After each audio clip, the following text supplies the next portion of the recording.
I don't think that's working. One second.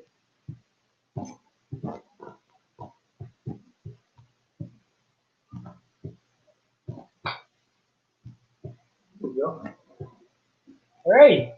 Hello, everyone, and welcome to the iDiet Cooking Demo with Dr. Roberts. My name is Jim O'Toole. I'm one of the dietitians as well as group leader here at iDiet. And joining me is, of course, Dr. Roberts. Thank you, Jim. It's a pleasure to be back. It feels like a long time since we did one of these. Is it? Yeah. Or not? Yeah, well, I think the last one was 6 weeks ago, so it has been a little while since our last one. So let's see, Dr. Roberts, who, of course, wears many hats, professor at Tufts University, but maybe the most important hat is she is, of course, the founder of iDiet and the creator of a bunch of recipes, almost every recipe in the iDiet book. Dr. Roberts is just joining us. She just took a trip to Africa. So can you talk a little bit about that? Oh, Africa? Yeah, that was great. Goodness. So most of my life is weight loss research at Tufts and the company, of course. But in addition to that, I have this sideline of trying to improve foods for treating malnourished kids in Africa. And I have a field station in Guinea-Bissau. When somebody asked me to do this job, I didn't even know where it was. I had to look it up on the map. It's on the bump of West Africa. The biggest country there is Senegal, which is right in the middle of the bump, and Guinea-Bissau is just below that.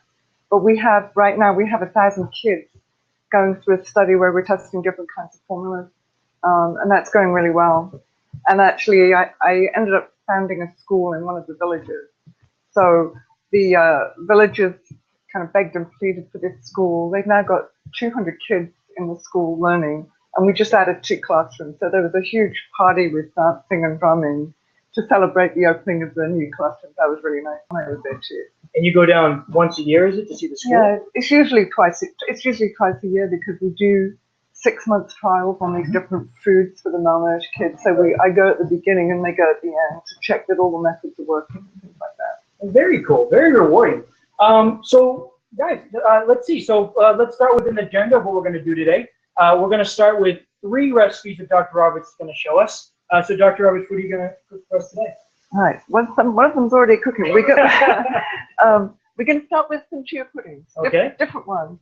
And I have to say, these are really filling. And I know that because I started with the chia pudding that I often make for myself. Mm-hmm. And then I thought, well, I'm going to work up a few more variations for people who are not that filled with vanilla. Right. And they were so filling that I couldn't eat them much today. Oh, wow. So they really work. But we've got 4 different kinds of chia puddings. And then we're going to move over to a frittata, which is kind of cooking on the stove already, and we'll get back to that. Mm-hmm. And then a number of people were asking for spiral cut veggies. And so we're going to use some zucchini to do an Alfredo and a pasta-based tomato sauce. All very simple. I mean, I love cooking, but in the summer I don't cook that much because it's hot. It's nice to sit outside. It's nice to go and do things. So really a big focus here is trying to use, seasonal products as much as you can and minimizing the cooking so that you can do other good things. Awesome. Right. So before we get started, I just want to do a quick agenda. So we're going to start with those 3 recipes that Dr. Roberts mentioned. After that, we're going to do we're actually going to review a few of the popular iDiet food products. People have sent in, they wanted Dr. Roberts to try, and that's a fun segment because Dr. Roberts actually hasn't seen these, so it's always really awesome to see a genuine reaction. Yeah. And then we're actually going to end with 5 questions with Dr. Roberts. And again, these are questions that Dr. Roberts has never seen before, and frankly, these are very, very tough. They're tougher than any ones we've done so far. So I'm really excited for the 5 questions today. But so what if I flub them? Are you gonna send in? We can't even edit the video because we're live. So yeah. But I have a feeling you're gonna do completely fine. So yeah, let's start with some dessert. Okay. So I'm sorry. I apologize. Quick note before we get started. So first and foremost, I'm gonna make sure I send the recipes out to everybody tomorrow morning, just in case you have to leave. That way you can try making these over the weekend. One more note too is we actually have a group leader on the message board, Lee, who's going to be able to answer any of your questions. I should note, though, that these are brand new recipes. I haven't seen the recipes yet. Lee hasn't seen the recipes yet. So he's going to do the best he can to answer your questions. But if there's something we don't know, we'll just take the questions down and we'll be able to answer you at a later time. And that's all. I'm going to stop talking because I kind of want to try these desserts. So I'm going to turn it over to you, Dr. Roberts. Okay. Well, I need you for a prop because. Oh, nice. All right. So chia pudding. So, this is a South American feed which traditionally has been used as kind of a snack. Okay. But it's really packed full of soluble fiber and protein. So it's an iDiet-Legal feed. And when I went into Whole Foods to get these, and you can get them in virtually any supermarket these days, and it's just a tiny little seed. It swells up in water because it's got all the soluble fiber in. And there's actually two kinds these days. These are the black ones. I looked on the package. The white chia seeds are identical in composition. I haven't tasted them. If anybody has tasted them, I would love them to get on the message board and tell us if there are any difference in taste. I mean, the only thing I could think really was that the black seeds tend to get stuck in your teeth. And so you have to kind of check your teeth in the bathroom after you've been eating them because sometimes you can get lodged there. And then I was thinking, well, the white seeds wouldn't show up as much. So then that would be an advantage. But anyway, on the other hand, you'd be walking around with these seeds in your mouth. So at least with the black ones, you can see them.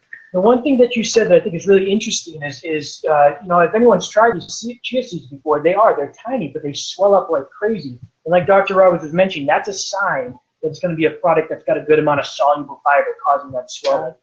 Yeah, and as I say, my what I couldn't eat today for lunch testified to the fact that they're really fine. Okay, let's start with vanilla. I couldn't find my 1/4 cup measure, so I have a 1/2 cup, and I'm going to simply, take a 1/2 measure.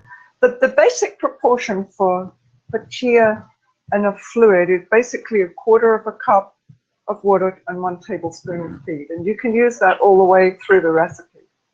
And so that's 1/4 cup of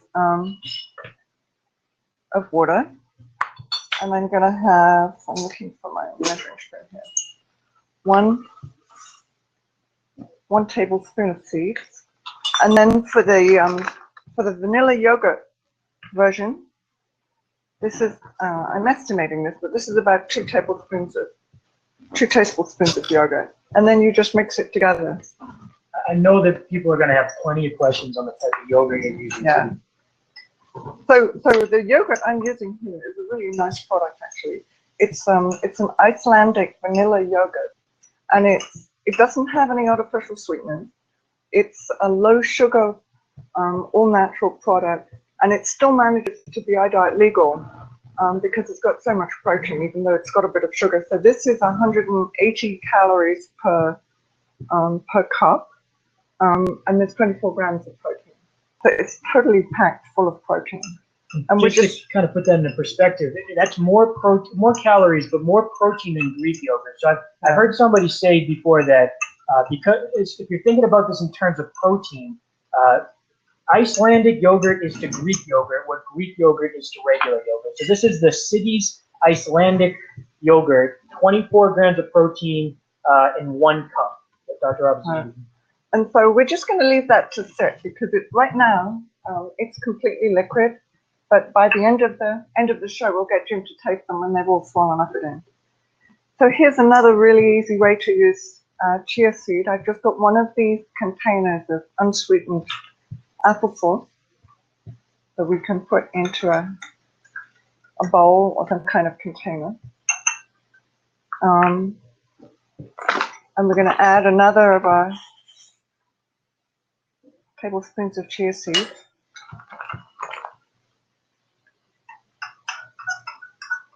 And mix them all up. Okay, and that's it. You really need to let it stand maybe 10 minutes because it does take a while for the seeds to swell up. And so now this one is a whole different thing.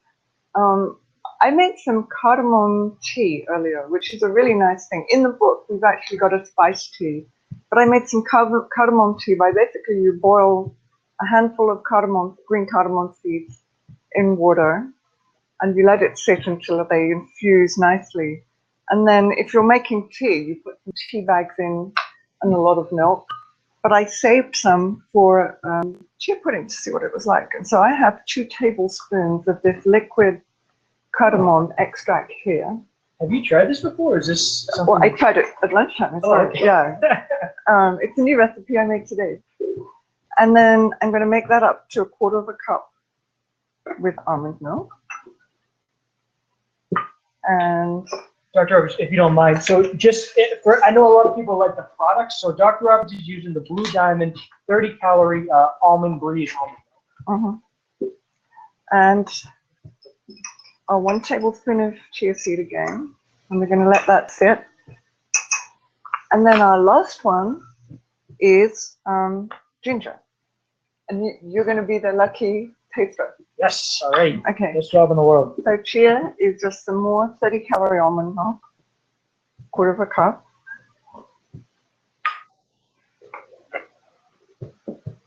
And 1 tablespoon of chia seed. And I got 2 pieces of crystallized ginger. They have a little sugar on the outside. So I'm not going to add any additional sugar because I think that's going to be enough, like it was lunchtime.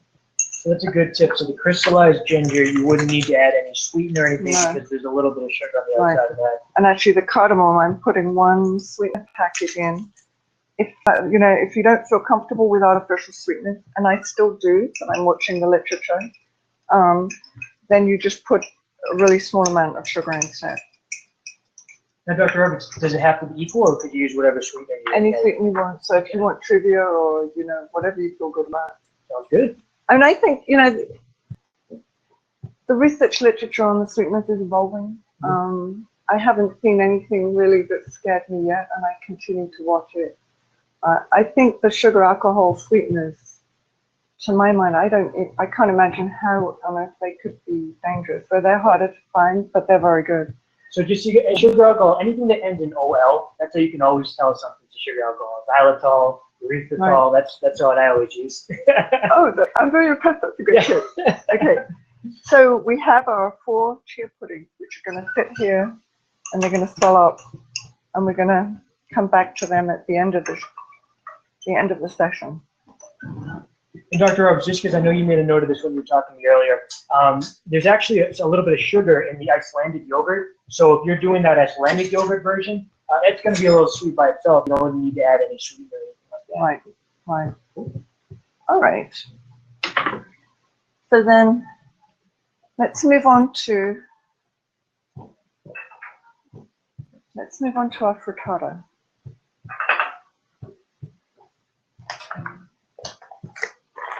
So this is a really nice, kind of simple meal for summer.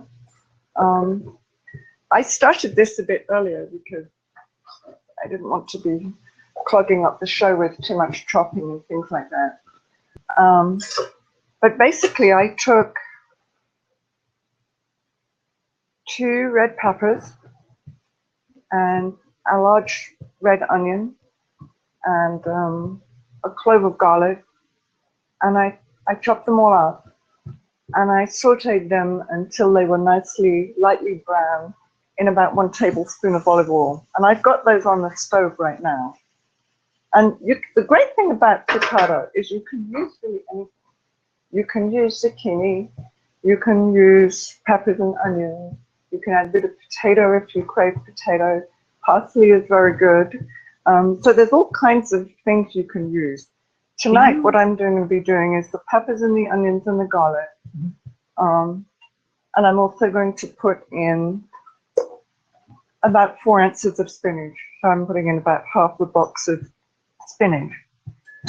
And I've already, I put almost all the eggs, cracked almost all the eggs in here. I put, there was 4 eggs and 3 egg whites that I've already put in there, and I'm going to add another egg white.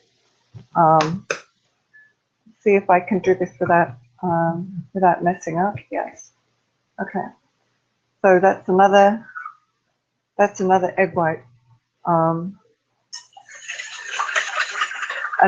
we put some salt in already. I'm just going to whip it round. If you don't have a whisk, you can use a fork. And put in a little pepper.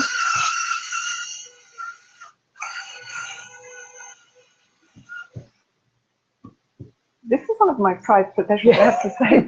You know, it seems like really decadent to have an electric pepper grinder. Yeah. But it works really well. I love it. We'll post this tomorrow, the brand name of this. So Dr. Roberts, while you're doing that, can you talk a little bit about how long you would cook the veggies for and what that does to the nutrition? Because a lot of people are worried they overcook their vegetables, they'll lose the nutritional quality. Well, you know, certainly you do lose some of the nutrients, but not all when you do cooking. You lose less when you saute than if you boil in a lot of water. If you boil in a lot of water, things like vitamin C and B vitamins get lost very easily. When you're sauteing, you don't lose so many. That's a good tip. Just to reiterate, so sauteing, you're going to lose less of those water-soluble vitamins than if you're going to boil it in water. That's a good tip. And you know, the other thing is that some things are actually more available. So some of the phytochemicals in tomatoes and things like that actually become more available when they're cooked. So I have about 4 ounces of spinach here. I'm just going to chop it up a very little bit to add it to our veggies. And spinach cooks really quickly. So we'll put that in, and within about a minute that will have wilted down nicely. And then we'll be ready for the eggs.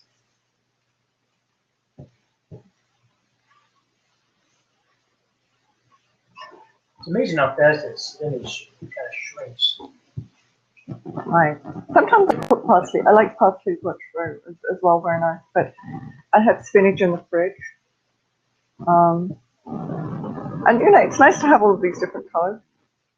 So I'm making something here tonight which really would feed about 6 people. And we're not 6 people in this house. We're a small family of 3 people. Plus Jim, who often takes leftovers home. But that's still only 4 of us. So there's going to be some leftovers. But that actually works really well because then, you know, you can take it to lunch or you can have it for breakfast tomorrow morning or something like that. Okay, so we've added in our veggies, our spinach, and then all we do now is we pour in the egg.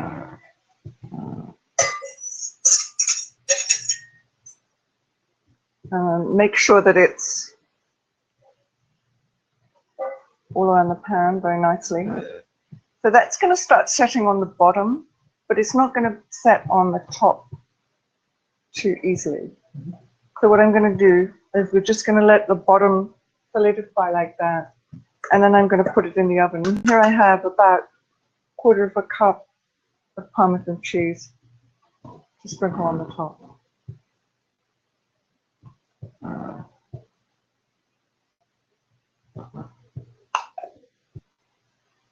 And you can kind of hear it. You can poke underneath. I mean, the great thing about a frittata is it's really what I call resilient. You know, you can put different vegetables in.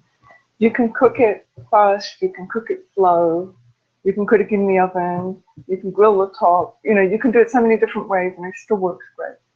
You mentioned a little bit about different colors. Can you talk a little bit about how that adds to the nutrient value to kind of have different types of colors in there? Yeah.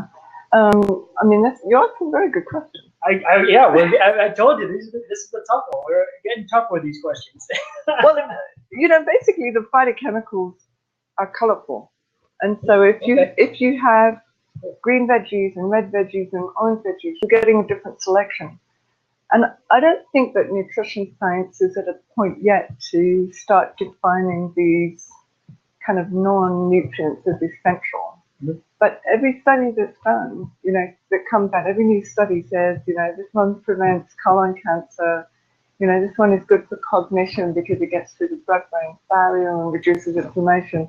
They've got all of these different effects. And so, you know, while the science is accumulating, I think your best insurance policy is to keep eating a variety of colors. Variety of colors. Right. Until science catches up with us, we'll keep eating a variety of colors. Right. Right. But not, actually, one newspaper once asked me that, and they said, did I think that white was the unhealthiest color? And, you know, this reporter was thinking about white bread. Right. And I thought about this and I thought, no, you know, blue, or, you know, some of these artificial, you know, kind of Gatorade or something. That's actually the worst thing. Right. White is the second. But you know, the natural colors, green, red, orange, those are ones to go for in plentiful amounts.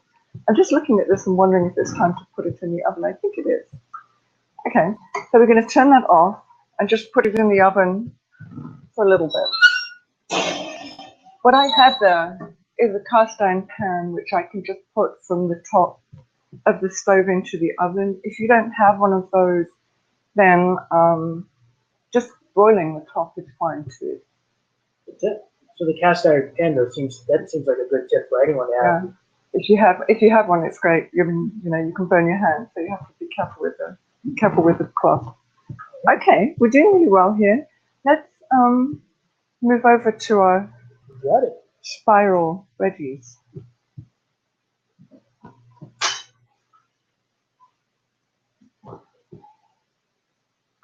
I will say it's hard to think about vegetables when I know that we'll be eating the chia seed pudding soon.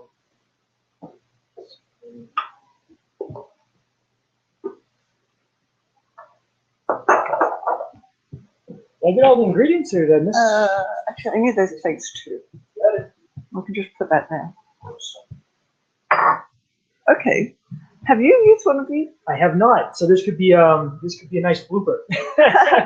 I don't know. This cost me, I'm guessing, $5 or something like that. This is a really simple one. You know, there's other ones that are mechanical or different things, but they come with a thick or a thin end, and it's like magic. You know, you just take a regular old zucchini like this, and you stick it in,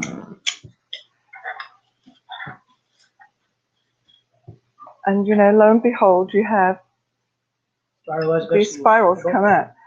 And I like to cut them off every once in a while, because if you don't, you get strings which are like 2 feet long. Now I should add here that you can actually buy these. They come in the supermarket. They actually they'll spiralize them. But they're expensive. They're about $5 per package. So if you buy that spiralized, you can make up your money very quickly. But if you don't feel like doing this yourself, supermarkets do have containers of spiralized vegetables. Right. This is a really good example of, you know, if you want a thoroughly fresh summer dinner, but you don't want to cook, you can just like spiral a zucchini, and you've got like a totally fresh veggie meal with almost no work. It's really great, and the zucchini will keep a while in the fridge.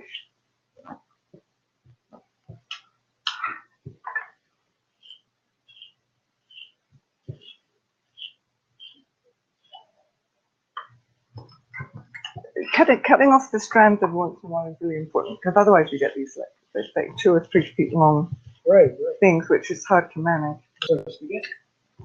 But you get a lot. Yeah. I mean, it looks like a substantial. It's a very high volume. Yeah.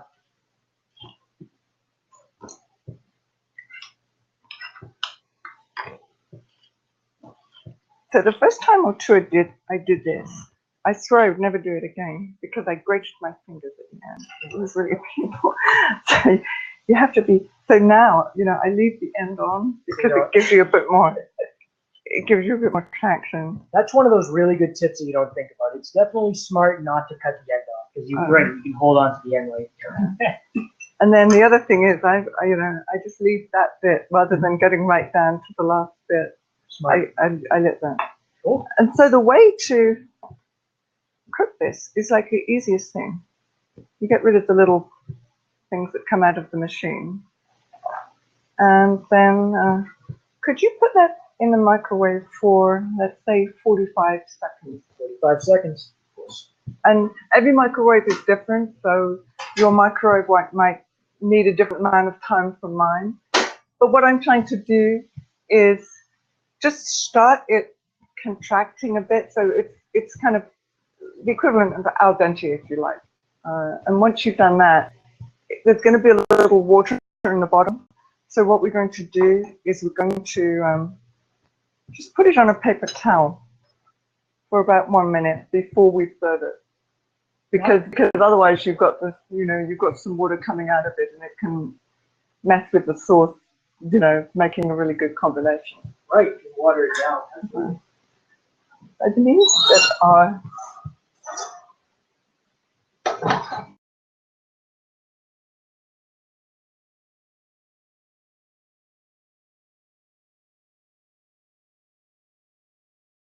I'm going to show you the frittata, which came out really well. It's amazing the way they always come out. I don't think I've ever made one that was actually failure. Okay, so here we have a zucchini, and I'm going to just transfer that to the plate and just let it, absorb a bit. I think, if you were a bit less impatient, you could maybe drain it in a colander. I haven't tried that, but it would be probably another way to do that. It does seem like that paper towel is soaking it right up. Yeah, and then we have our zucchini, and so now you can simply make this with tomato sauce. This is just something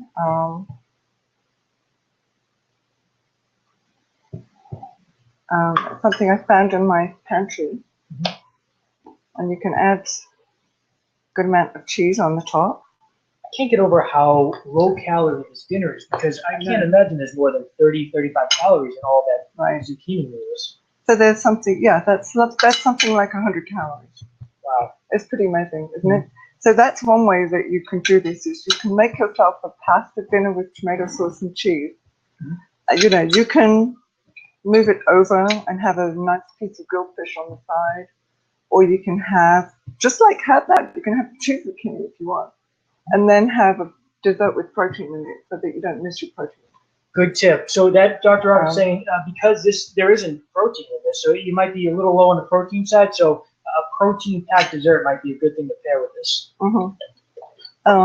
So I think this is a really great way to kind of have a real dinner packed with vegetables, and it's no work, and it doesn't require the oven.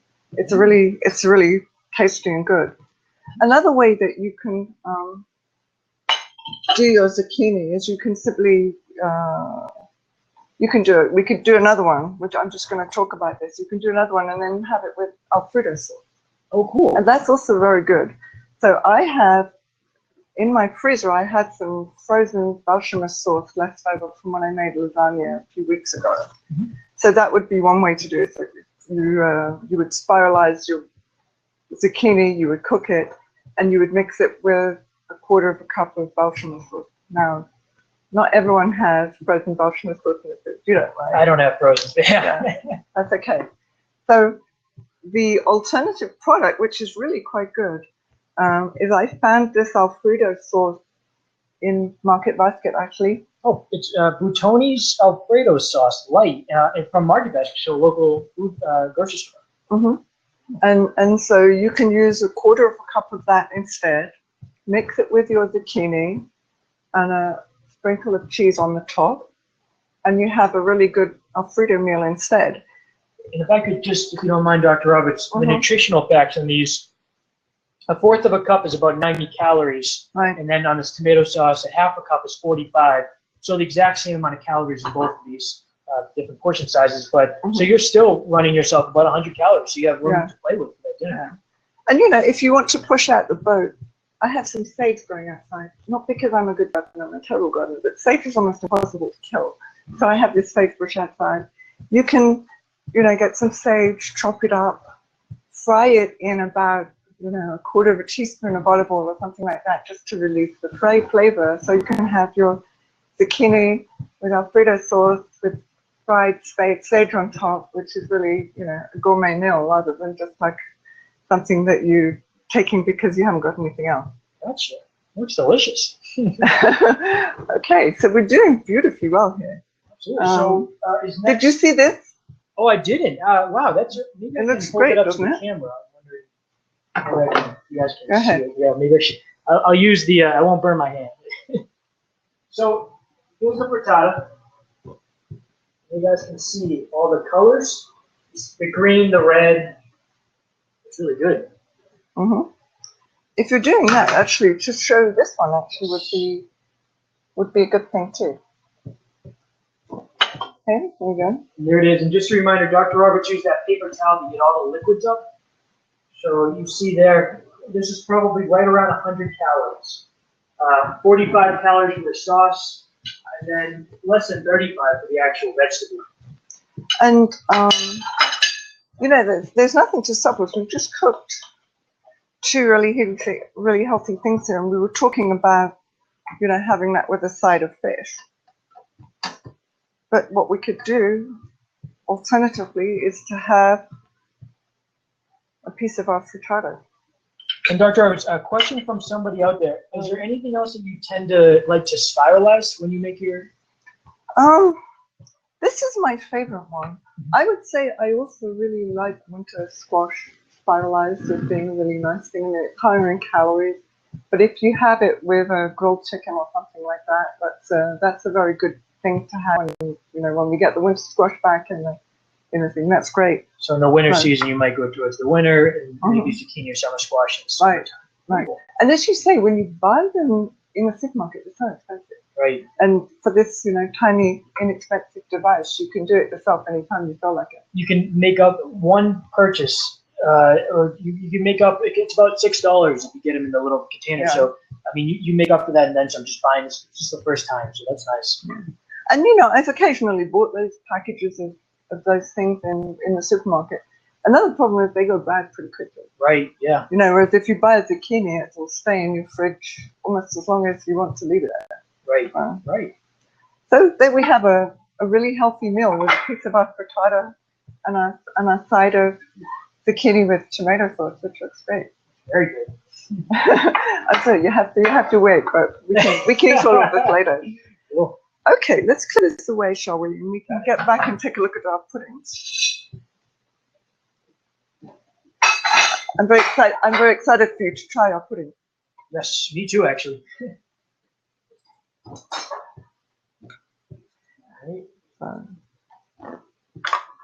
I think, you know, another reason to lose is zucchini right now. I mean, I know we can get zucchini all the year round, but they are locally grown at this point, and they are extremely, extremely tasty. Now, do you remember which is which? Oh, geez. This is the yogurt. So this is vanilla. This is applesauce.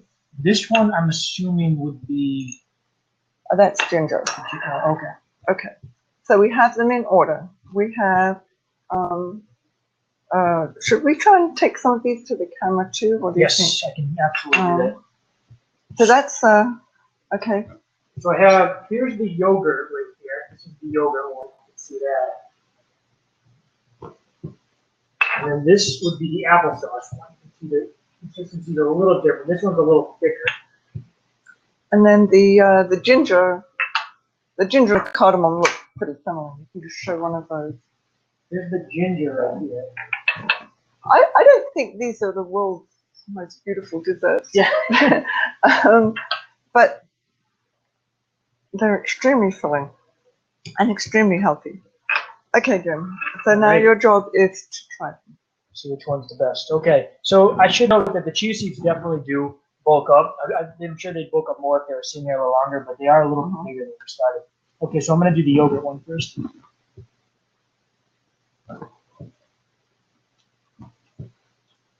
I like this one a lot, actually. So it tastes a lot like yogurt. It tastes a lot like yogurt that's a little more chewy. And I know we talk about how chewing's better for feeling full. So I like this one. It's a yogurt with a thicker consistency.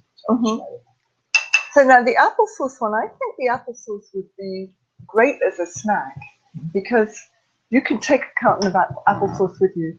If you have this as a dessert, you might possibly want like some cream or some Cool Whip or something like that on the top. Oh, a Cool Whip on the top. That sounds like a really good idea. You're right, because this one's sweet. This one reminds me of a dessert. You're right, but when you hear applesauce, you don't think dessert. You think snack. Right. But it's all natural. I think that's pretty good. It's very good. It's absolutely good. Okay, so now we get on to the unusual one. So this is the cardamom. Okay. It's the one I was a little nervous about, to be honest. Really? No, you don't need to be nervous, cardamom. It's Indian spice. It's actually my favorite out of all of them. believe it or not. It tastes a little sweeter. I think. Yeah. I know that. I think adding that sweetener was a really good idea because that's actually so far the best one.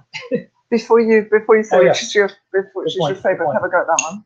Yeah, that was a sneak peek of my potential favorite. Oh, ginger one. That one's good as well, but that's your favorite? Yeah, by far.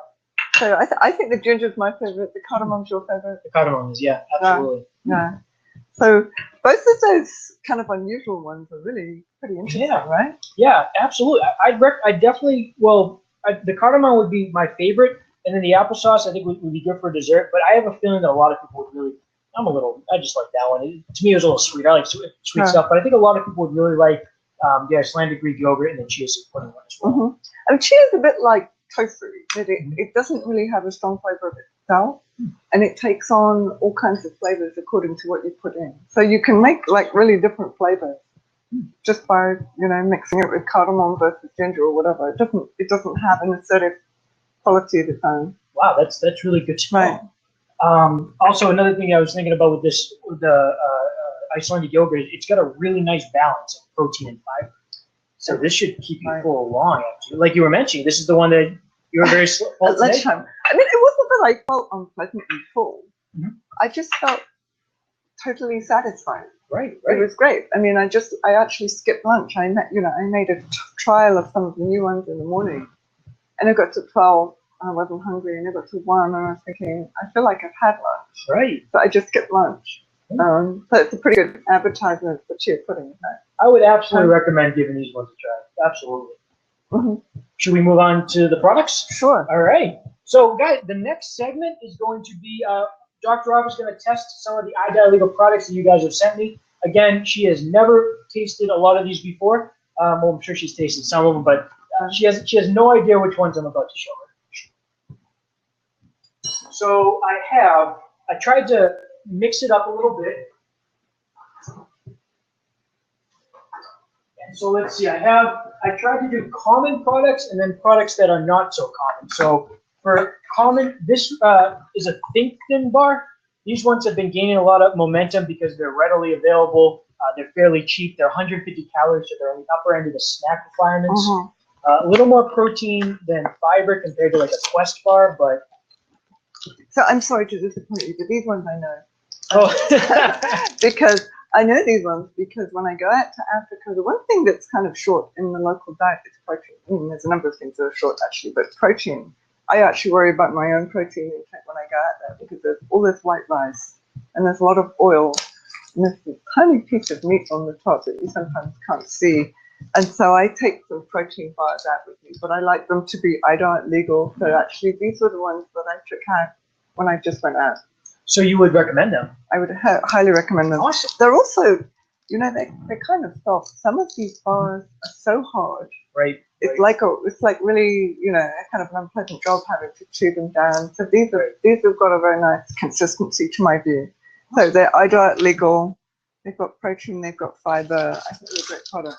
Perfect. So we're 1 for 1. And just so Think Thin has a bunch. Some are 150, some are 170. You really want to look for the ones that say protein plus fiber bar. I'm pretty sure you want to look for 150. Those are the ones that are iDiet-Legal. Okay, let's keep going. Next we have, I always try to do a frozen food because a lot of people travel in the summer, so a lot of people stock up on frozen food on vacation. So this is a Healthy Choice chicken. We can't really test this because frankly I had it for lunch. This is the Healthy Choice Simply Steamer Grilled Chicken and Broccoli Alfredo. Should I review this one? Or yeah, I think this is great. This is what 190 calories, and it has 28 grams of protein and 4 grams of fiber. So it's really a high protein. A lot of these frozen meals, they're low in calories, but if you look at the composition, it's all carb or it's all fat. I mean, they're not a nutritious, good product for weight control. But this is actually great. But how did it taste? It was good. It was good. It wasn't excellent. It was good though. I enjoyed it. It's the regular steamer, so you have a little bit of sauce on the bottom that you put over it. But as far as if you're in a pinch on a vacation, it's very similar to going to a restaurant and looking for 4 ounces of grilled chicken plus a double side of vegetables, which is what we recommend. So it's a really, it was good. The chicken was fine. It wasn't, chewy like sometimes you get in some of those frozen foods. So out of all the ones that we've tested so far, was actually my favorite as far as portions and taste. Do we have a list of examples of these? So this should go on the list, right? I can add this to the list. Yeah, absolutely. Yeah. Okay. What else do you have? So now we're going to move into the dessert segment. So let's start with, this one's a little more involved. So let's start with this. This is a brand new product. I've never tried this. I found it today. Last time we reviewed Froyo ice cream. They also have this to-go dessert thing as well. This is Froyo blueberry pomegranate high protein frozen smoothies. Want to give it a try? So you just basically you don't eat it like this. I'm sure you simply dive into the tube. Right. Yeah. It's actually great. It's actually great.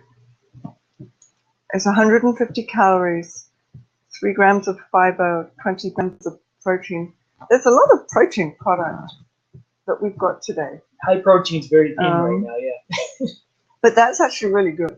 I mean, it's more calories than we would normally recommend for a snack. I mean, actually, one thing that this would be really great for is if you have your spiralized zucchini main course, you need more protein. You can have one of these for dessert. That's perfect. That would actually be a perfect. So there's a good combination from Dr. Robert. So we were mentioning earlier that the spiralized lacks protein, and a high protein dessert would be a good option. Something like a Froyo, one of these, it would be a very nice option for it. That feels like a very indulgent kind of thing to eat. Yeah, it is. It's really good. Well. Okay, so we have one more thing. You've forgotten mine. Oh, we have 2 more. Yes, of course. Okay. Do you want to go with yours next? No, go ahead. Sure. So I have a group right now, and they talk a lot about how it's after dinner eating. It's a big thing with a lot of people.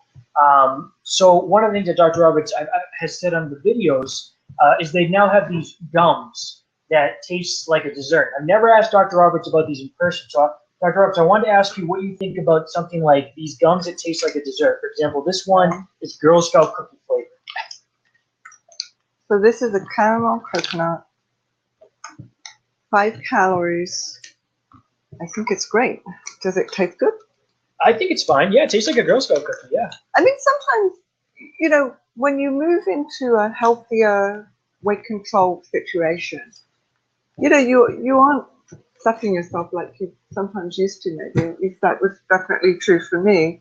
And, you have to learn not to eat all the time. But sometimes when you get to the end of the meal, you feel like you haven't put enough stuff in your mouth. Yeah. So I think having the opportunity to choose something that tastes at the end of the meal can be really helpful if you feel like that.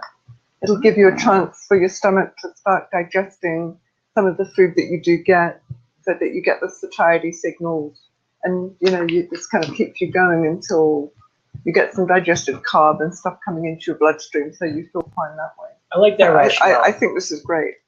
Absolutely. So that rationale, I mean, because how many times have you done that? It's like you're done eating your meal, but you just keep eating because you don't think you're full. Something like this might be nice. So yes, you have to chew it a lot. No, I think that's great. So I should mention, I always forget this. I got this at Target. I got this at Target, and this is just from a local supermarket. A lot of foods that have a really big health section that has a lot of different types of these new desserts that are out. If you're from around here, I got this one at Shaw's. Well, these are some really great products this time. I mean, I think it's really important for us to keep on top of these products, and for everybody out there to keep sending us their ideas, because there's something like 100,000 new products come onto the market every year, and it would be impossible for us to find them all. So the more suggestions we get in to share out is great.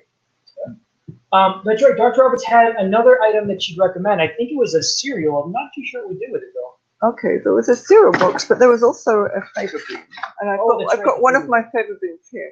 You've never seen it, right? No, I've never seen those. So I was in my supermarket the other day, and I recognized this because in England, broad beans are like a thing in summer, that you can buy these and you shell them.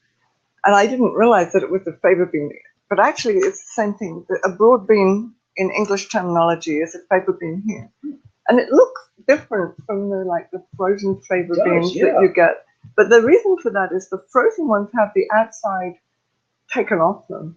If you get the fresh ones, the outside is on, and they're totally delicious. You just boil them for about 10 minutes. Wow. And the outside is primarily fiber.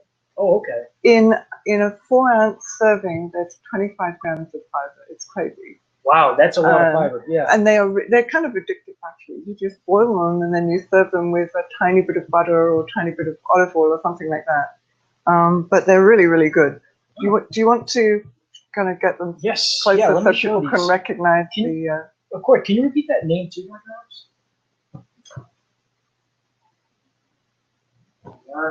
here's the pod. And Dr. Roberts, what were they called? What was the name? They're called fava beans here, fresh fava beans.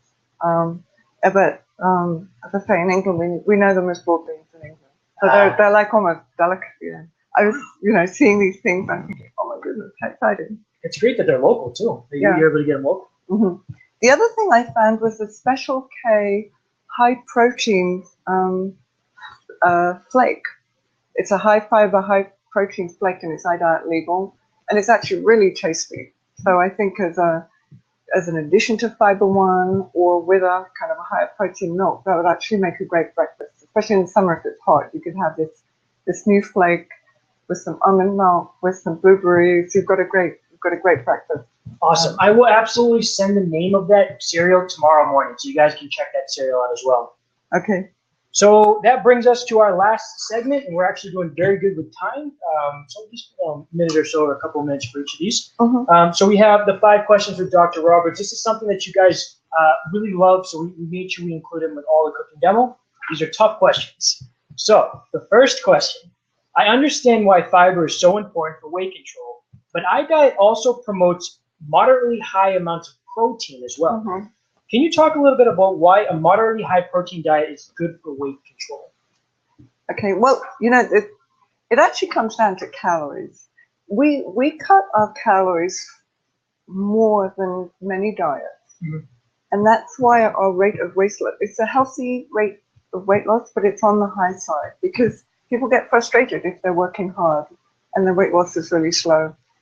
And so even though you cut calories, you still need enough protein to keep your muscles. You don't want to end up with insufficient protein that you're losing more muscle than you need when you lose weight. Right. And so we aim for about 25% of calories as protein. And the reason we simply do that is to keep muscles. Gotcha. I mean, protein is very satisfying too. I mean, that's another reason for why it's good to have it anyway. But we need it to keep it. We need to keep muscle. If you have too much protein, you start to worry about where it's coming from, what it's displacing. So, I've thought about this a lot, and I think between 25 and 30% protein is like my ideal goal. Awesome. So between 25 and 30%, maintain muscle as well as because it helps keep you satisfied. Yeah, one more thing Dr. Roberts mentioned, we are on the higher end of the weight loss, just the number about 7% in 11 weeks, which is a little higher, but like Dr. Roberts mentioned, we do focus on a healthy weight loss. Right. Okay, so next I have something about the modified fast. Now, if anyone here is in our starter program, this isn't going to make any sense. So you can kind of just listen along, and it'll make more sense if you join an advanced program. But we have a lot of people who are considered trying the modified fast, but they're skeptical because they've read online that fasting is not good for weight control. Can you talk a little bit about why the modified fast might be something worth trying?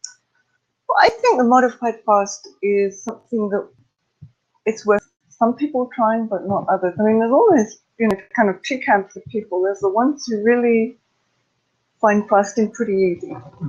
There are people who can, go a whole day without food. It doesn't hugely bother them. I'm saying, okay, the modified fast is for you.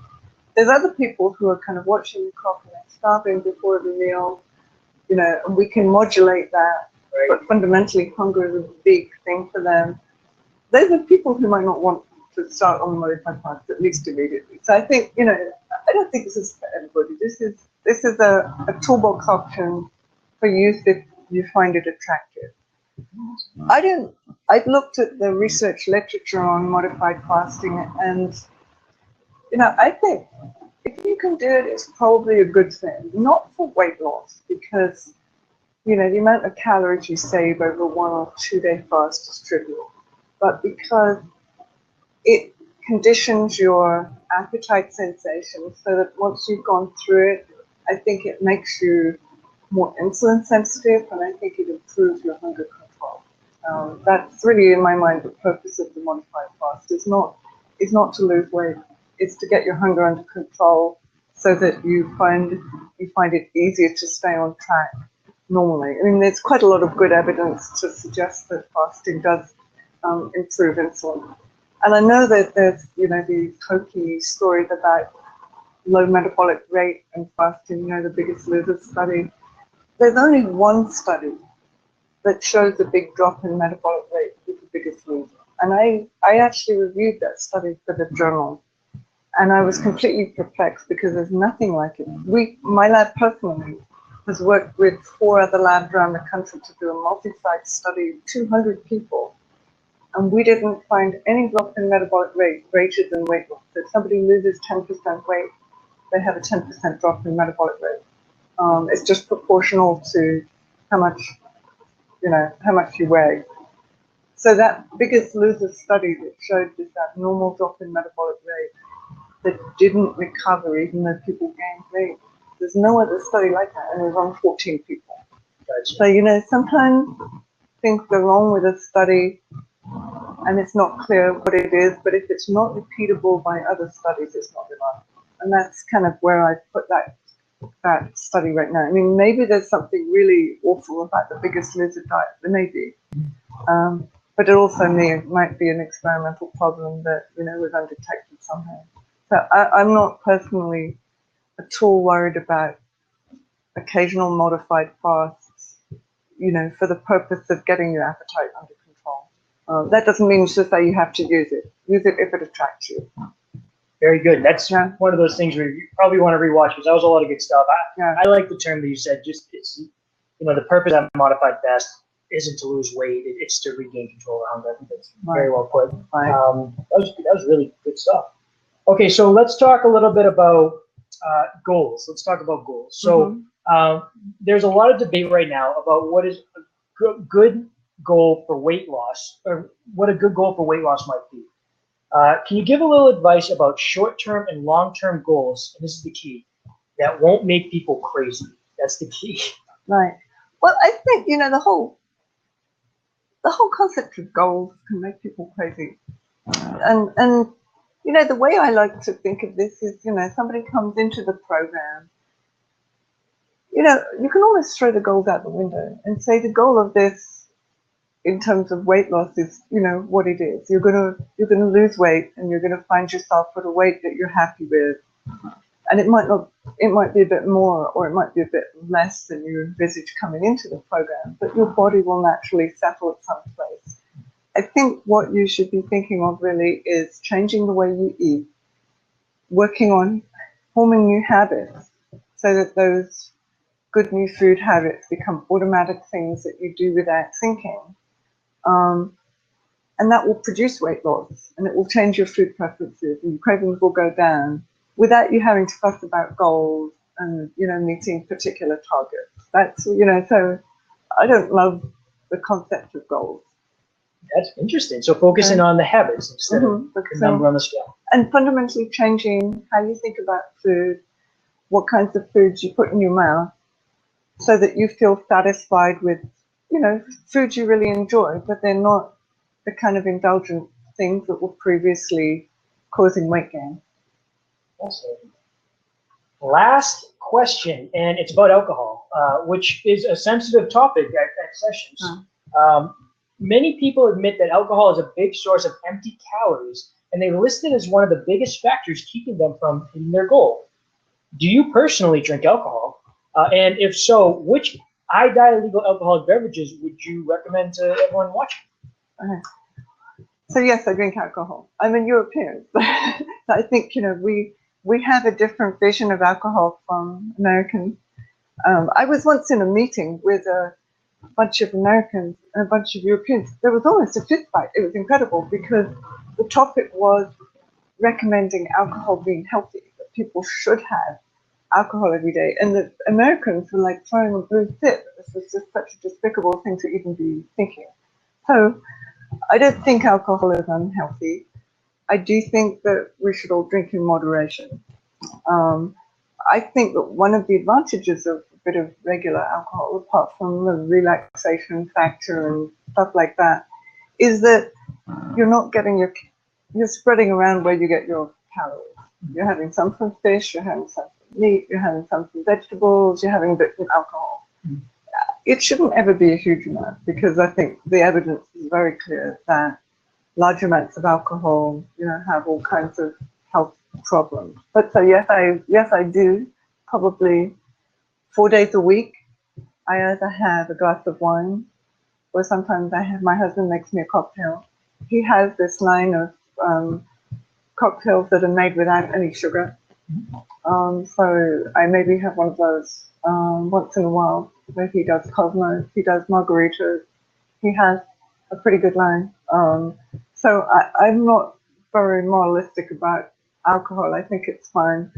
One of the big principles of iDiet is that we should enjoy food. We're designed to enjoy our food. We want good food. We want alcohol in moderation. We want you to feel full and satisfied. And so there is, for someone who likes to drink, there's not really a good substitute, except drinking, getting into a habit of having a small amount. I don't have 2 glasses of wine. I have 1 glass of wine. I have 1 small cocktail. And I think working out how, if you drink, a lot, working out how to pull those amounts down sequentially so that you can drink in moderation is probably the best goal. There we have it. Alcohol in moderation. And if you're drinking a lot, working it down sequentially. Yeah. We are completely out of time. We did the whole hour. We did the recipes. We reviewed the products. We had 5 questions to Dr. Roberts. Please keep these questions coming. Keep these requests coming because we want to keep providing these cooking demos to you guys. And I find the questions really helpful because it keeps me in touch with you and what we're trying to do and how we're trying to help you. So the more feedback we get, the better the program will continue to get over time. And thank you, Dr. Roberts, for taking your time to show us how to do all this. My pleasure. Next time we're going to talk about Thanksgiving, right? Yes, next time we will focus in on Thanksgiving recipes. And we're going to do it early so that people can really think about incorporating them into the celebration this year. Awesome. Okay, I will send tomorrow morning. I'll send the recipes. I'll send a link to the recording. And let me know if you have any questions. And I hope you guys have a great week.